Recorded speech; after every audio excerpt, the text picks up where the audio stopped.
When Kim Jong-un took power in 2011, many hoped the young leader would bring reform to North Korea. Instead, he brought something far more sinister, a reign of terror that would see dozens of high-ranking officials executed for the smallest acts of defiance. From his own uncle to trusted advisors, no one was safe from Kim Jong-un's brutal purges. Today, we're diving deep into the execution list of North Korea's supreme leader and the shocking reasons these officials had to die. But before we begin, make sure to hit that subscribe button and ring the notification bell, because stories like these need to be told. When Kim Jong-un inherited power at just 27 years old, he faced a critical challenge. Unlike his father, Kim Jong-il, who had decades to establish his authority, the young Kim needed to prove his strength quickly. And in North Korea, there's only one way to demonstrate absolute power: through fear. The pattern was established early. Any official who showed even the slightest hint of independence, who questioned his policies, or who posed a potential threat to his authority would simply disappear.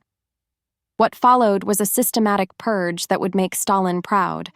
According to defector testimonies and South Korean intelligence, Kim Jong-un has ordered the execution of over 340 people since taking power, with at least 140 of these being senior officials, generals, and party members.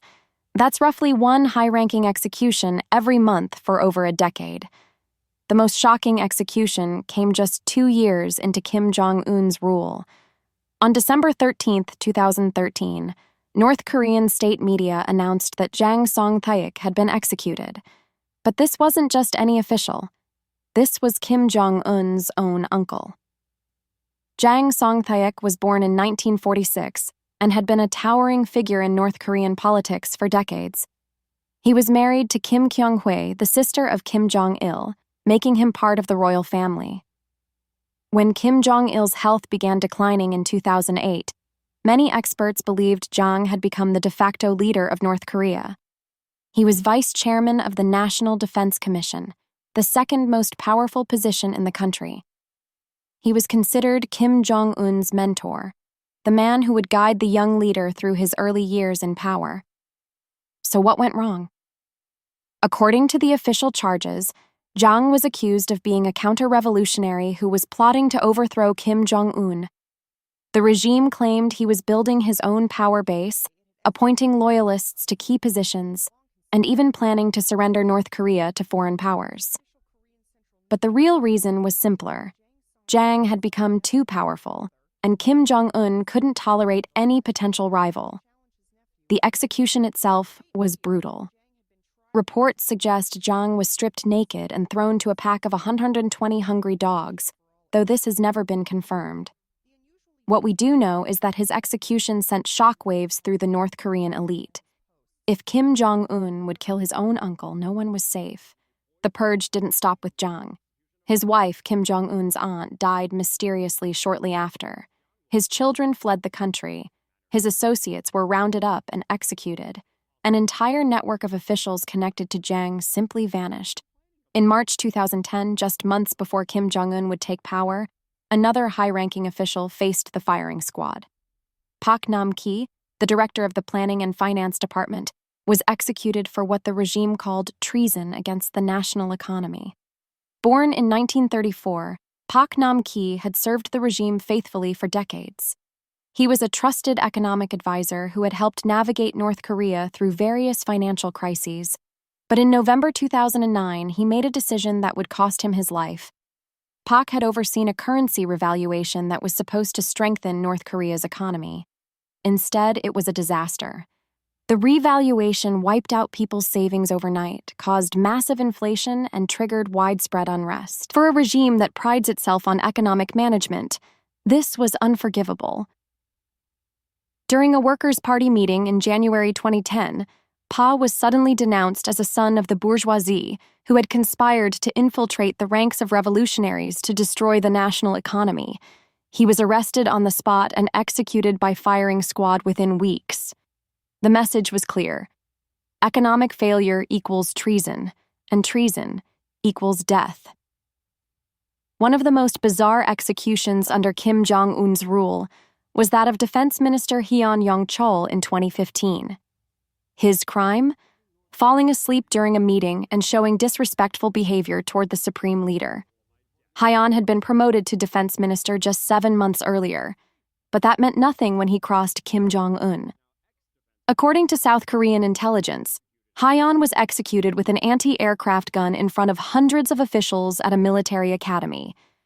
The use of anti-aircraft weapons for executions became a signature of Kim Jong-un's regime, a deliberately brutal method designed to completely obliterate the victim and terrorize witnesses. It's overkill in the most literal sense, using weapons designed to destroy aircraft against human beings. In 2016, Kim Jong-un ordered the execution of Kim Yong-jin, a deputy premier for education. His crime? Disagreeing with the supreme leader's education policies during a Workers' Party meeting.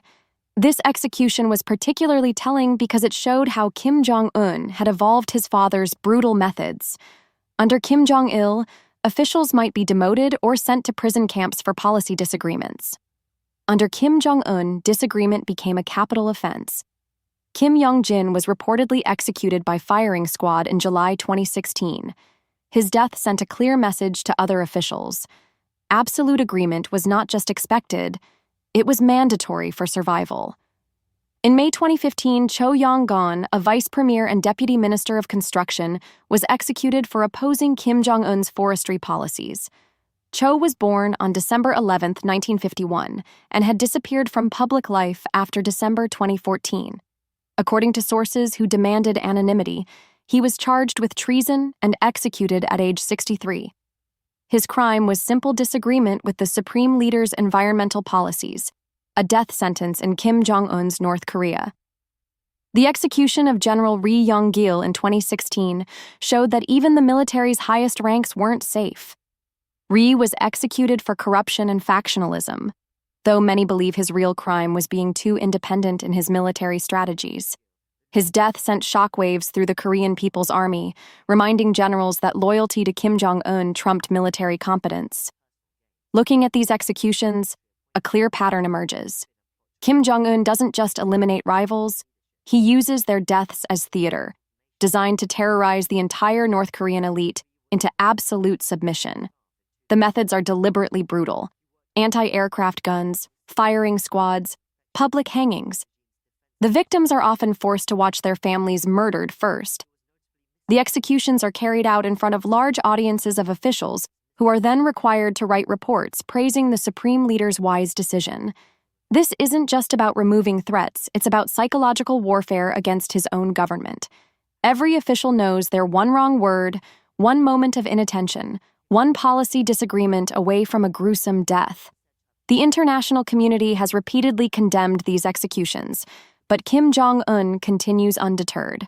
The United Nations has documented extensive evidence of crimes against humanity, but North Korea's isolation and nuclear weapons program shield it from meaningful consequences.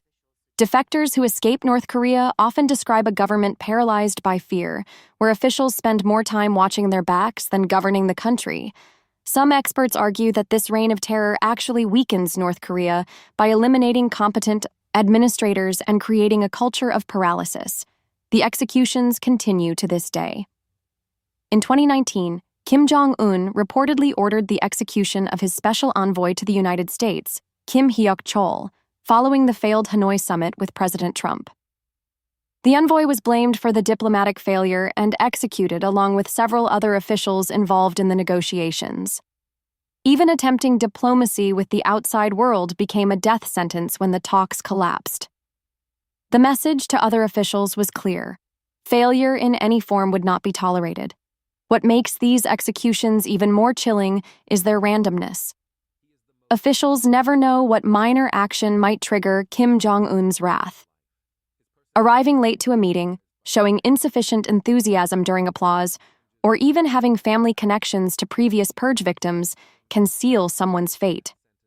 The unpredictability is intentional. It keeps everyone in a constant state of terror, never knowing if today will be their last. Kim Jong-un's execution list reads like a horror novel. Uncles, mentors, generals, ministers, advisors. No relationship, no past loyalty, no level of service to the regime can protect you if you cross the supreme leader. These aren't just statistics.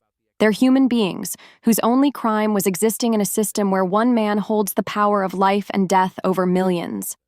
Their deaths serve as a chilling reminder of what absolute power looks like in the 21st century. As North Korea remains isolated and nuclear-armed, Kim Jong-un's reign of terror continues. The execution list grows longer, the methods more brutal, and the message clearer than ever. In North Korea, the only way to guarantee your safety is to never be born there at all. What do you think about Kim Jong-un's brutal purges? Let me know in the comments below. And if you want to learn more about North Korea's dark secrets, check out our video on the country's secret prison camps. Until next time, stay informed, stay free.